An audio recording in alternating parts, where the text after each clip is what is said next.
The wisdom of King Solomon. Long ago in the land of Israel, there lived a king named Solomon. He was renowned for his wisdom, a gift from God that helped him lead his people with fairness and justice. One day, a challenging case was brought before him in the royal court. In a small house in the kingdom, two women, Susan and Linda, lived together. Though they shared a roof, their relationship was strained.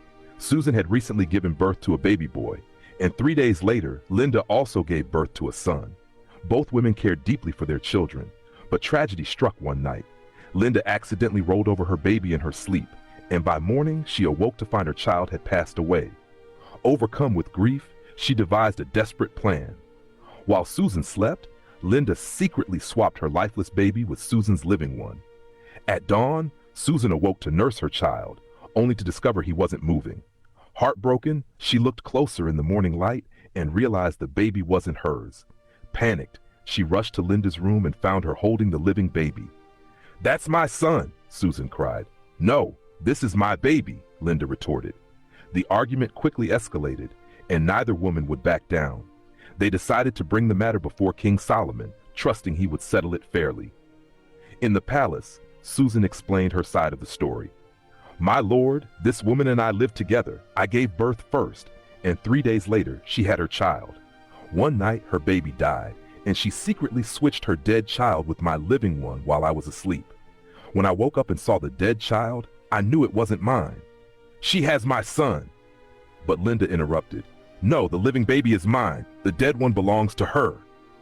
Back and forth they argued until King Solomon raised his hand for silence. "Both of you claim to be the mother of this child," the king said thoughtfully. "Bring me a sword." A guard quickly brought a sword and handed it to the king. Solomon held it high and declared, "Cut the living child in two. Give half to each woman." Susan gasped in horror. Her love for her son was greater than anything else. "Please, my lord," she begged. "Do not harm the baby. Let her have him. Just don't kill him." But Linda, who was not the true mother, coldly said, "Yes, divide the child. That way, neither of us will have him." King Solomon lowered the sword and spoke firmly. "Do not harm the child. Give him to the first woman, the one who pleaded for his life. She is the true mother."